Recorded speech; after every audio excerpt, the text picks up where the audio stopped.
What's up, everyone? It's Alan's Movie Talk, back at it again. Just got back from seeing Captain America Brave New World, so let's talk about it.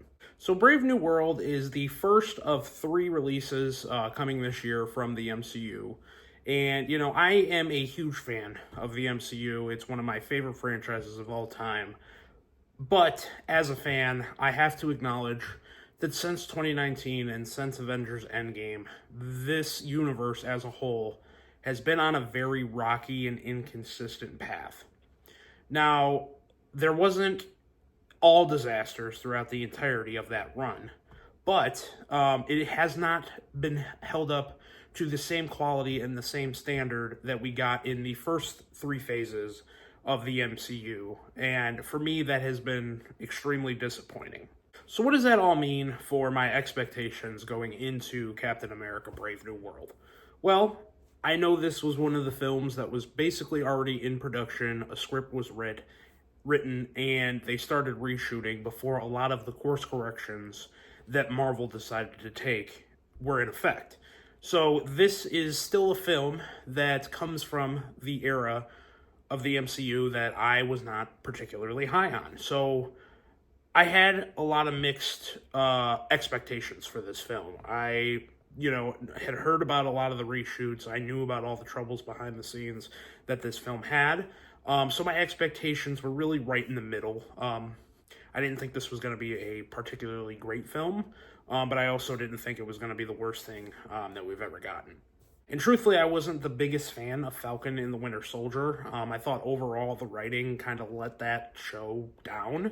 And it ended up being a bit of a disappointment for me. I did like the setup at the end of the series, where Sam is fully Captain America, and where they left off, going into this film. And I did love the dynamic, obviously, between him and Bucky, and then also the addition of Isaiah Bradley. I thought he was one of the better characters that was introduced in that series. So with all that being said, what did I think of the newest Captain America film? I felt like it kind of met my expectations. So it wasn't anything that I was particularly blown away by, but I did feel like had some pretty good elements to it. And it also wasn't a complete disaster, but it does have some things in the film that I don't think necessarily worked and hold it back from being a great film. So to start off on my positives, the first thing I want to talk about is Anthony Mackie as Captain America in this film.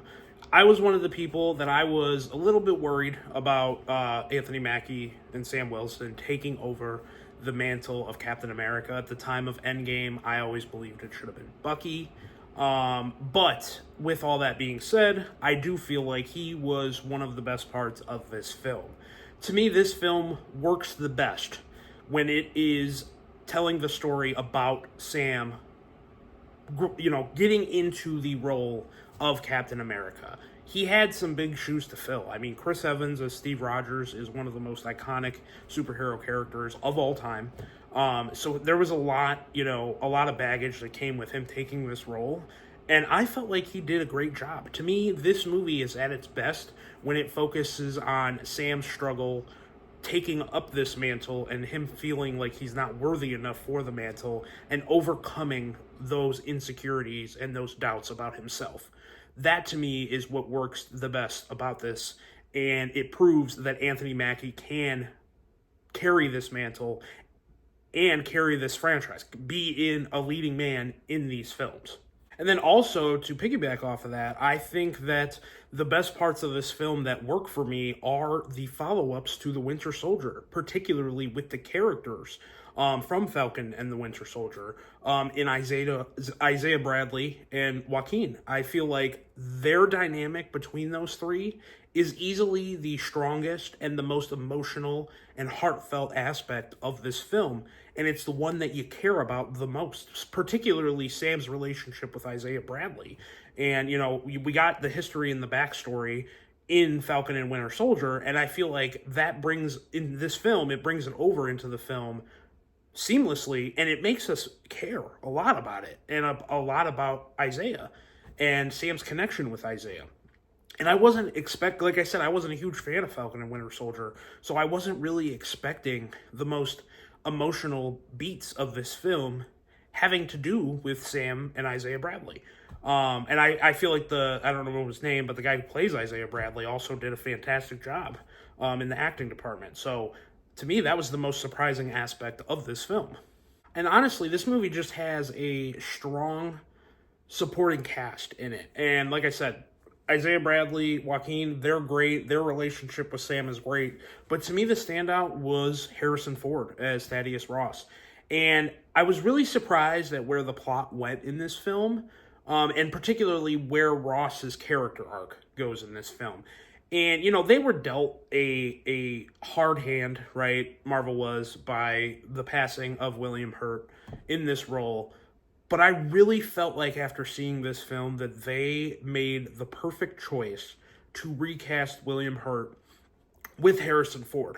I won't go into spoilers, but where his character and where his arc goes, and this is no disrespect to William Hurt, I just don't see how that could have been pulled off if you didn't have an actor like Harrison Ford and someone with the charisma of Harrison Ford and the likability of Harrison Ford in order for that to work. Like, I can't see a version of this movie where William Hurt didn't pass away and they tell this same exact story and this character arc for Thaddeus Ross and it actually work. So I really felt like Harrison Ford just stood out and added a lot to this film and a lot to the character of Thaddeus Ross that I just was not expecting. And then one other thing I really liked about this film, and it kind of ties into what I said at the beginning about how I felt the MCU as a whole has kind of been on a rocky road. This film really feels the most cohesive when it comes to the overall world of the MCU. There are multiple tie-ins to other films in this movie in a way that hasn't felt like it's been done in quite some time. So I really enjoyed that. You know, I don't want to go into specifics or spoilers or anything, but there were certain movies and certain things that happened in the MCU that were brought up in this film that I just wasn't really expecting. And I felt refreshed because I'm like, we've gotten this before in the MCU, but it has been quite some time where these movies feel cohesive and connected to one another. And I felt like Captain America Brave New World was the first in quite some time to actually do that at the forefront, which I really enjoyed. And then to kind of wrap up my positives, I really liked the grounded approach and the more hand-to-hand combat approach that they went with the action sequences in this film. It really gave the film a vibe and a tone that we really haven't felt in a Marvel movie since probably The Winter Soldier. Now, I don't misconstrue that. I don't believe that this film is as good as The Winter Soldier, but I just liked that for Sam's first film as Captain America, that they decided to take an approach that was more grounded and was more similar to the vibes of The Winter Soldier. I think that is when the character in general of Captain America just works the best and you get the most out of it. But with everything that I liked about this film, this is definitely not a return to form to me for the MCU, and there is a significant amount of issues that I had with the film. The first being that this story and this plot is all over the place. I mean, there is not a cohesive narrative here whatsoever. And like I said, I talked about how this film went through extensive reshoots, and you can feel that very much throughout the entire runtime of this film. I talked in my positives about how I felt that the best parts of this film were the follow-ups to Falcon and Winter Soldier, particularly the relationships between Sam, Isaiah, and Joaquin, but that is a small aspect of this film. This movie is pretty much just a follow-up to the 2008 film The Incredible Hulk, which to me is a very baffling decision because for most of the history of the MCU since that film was released, they have basically ignored it and basically not followed up on any plot lines with that film. So the fact that we're now, 17 years later, and they decide to make this Captain America film, the first one with Sam Wilson, a follow-up to The Incredible Hulk, that was just a very baffling decision to me, and one I just really did not understand. And then, like I said, even though to me that the biggest focus is on basically being an Incredible Hulk sequel, the plot itself is just like all over the place. The way that, plot points advance and evolve throughout the film is all essentially done through exposition and dialogue. Which, for me, if a movie has to tell you what's going on and inform you through words what is going on, it's doing a bad job as a story to just naturally take you through the film and let you know through the story. When it has to stop and say, hey, this is what's happening, this is what needs to happen, and this is what's at stake, that to me is the clear signs that this film was reshot to death and nothing associated with the story was done in a meaningful or correct way. And you just see that all throughout the film. It's not as transparent, like I said, in the first act of the film, because I feel like the first act of the film is really the portion of the movie that feels the most like the Falcon and Winter Soldier follow-up. But once you bring in all the other plot lines that are associated with this film into the forefront, that's when you really are like, wow, like they really had to like save this movie in post-production and with reshoots, and you could just tell that it was patched together and just didn't work. And then to follow up on that, when you have such a mess of a plot in a film, the villains that they introduce in this film, and there's two of them, are very, very lackluster. It was in the trailer, but Giancarlo Esposito was brought into this film during the reshoots to be written in as a villain, and for me, I'm a fan of his work, so it feels like to me that this is a wasted opportunity to bring him into the MCU as this character and in this movie, because they don't really do much with his character of value. And it just feels shoehorned in. It doesn't feel earned, doesn't feel worth anything. And it's just overall disappointing. And then, I don't really want to go into it because, they haven't technically marketed who like the main villain of this film is, but if you're online and you've read leaks, you probably know who it is. And even based off what I said about this essentially being a follow-up to Incredible Hulk, you could probably put two and two together as to who the villain of the movie is. But what they do with the main villain, I wasn't really a fan. They do the plot line of, oh, this is the smartest person ever, and when the script tells you that someone is the smartest person ever, most of the time that never actually works out because the writers are not the smartest people ever. So the villains of this film to me were extremely underwhelming and extremely disappointing. And then also the pacing of this film is not great either. When the action's going, like I said, the first like third to half I felt like worked really well. And then a lot of the stuff in the back half didn't work well. And there was a big third act sequence, which, was spoiled in the trailers and with Red Hulk. I kind of wish they didn't do that. I feel like Red Hulk being in this movie would have been much better done as a reveal in the film because he's not in it all that much. So I felt like that scene with Red Hulk in the finale of the film, it worked well enough, but a lot of the stuff in the back half of the film just didn't really work, and it has a lot to do with the pacing. I mean, it's really just all over the place. There's no structure to it. It doesn't play out in a cohesive way. So that was really disappointing, and like I said, it was very obvious that it was all from the reshoots and them trying to rewrite the film. And, so I wonder what that original version of the film was, that it was so bad that they had to go and do this, because I don't feel like the alternative that they gave us was really all that much better.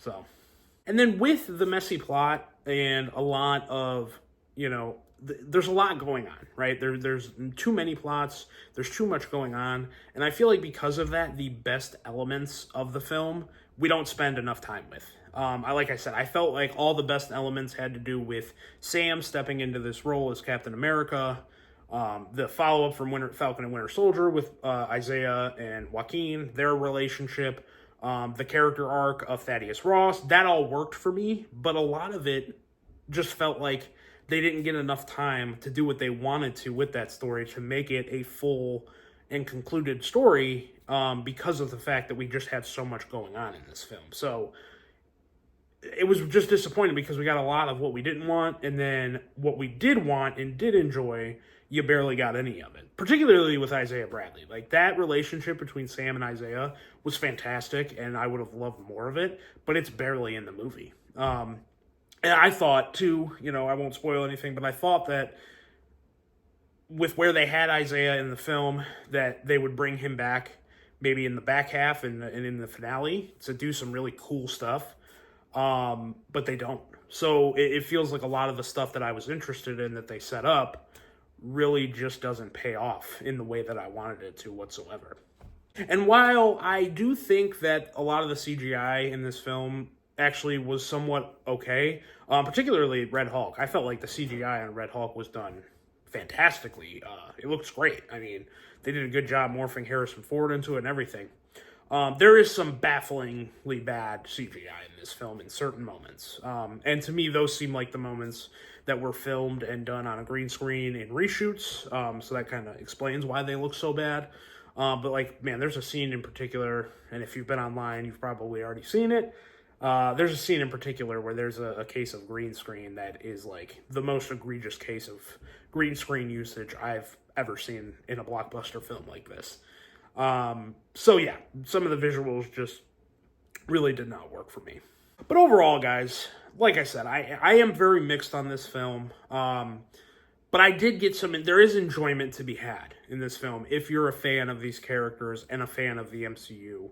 There's things that it does that I liked and that I think, it is a good sign for the future of the MCU, but then it still does kind of have some of those things about the MCU the last couple years that I just haven't enjoyed. Now, I'm going to hope, because of the fact that this is still a film from that era, that this film was greenlit and started production and everything before Marvel and Kevin Feige had the overhaul of the series.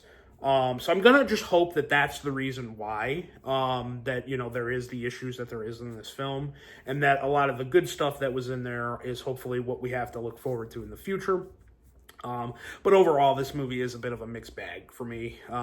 Even though I got some enjoyment, I can't say that it's a great MCU film. It's kind of in the same vein of like Iron Man 2, where, there's a lot of enjoyment to be had, but there's also a lot that was done wrong, in my opinion. So on a rating scale, I'm going to give this about a 3.25 out of 5. I had some fun with it. If you're an MCU fan, I still would recommend to go see it yourself, form your own opinion. There's been a lot of weird discourse online about this film, and, I hate to see that.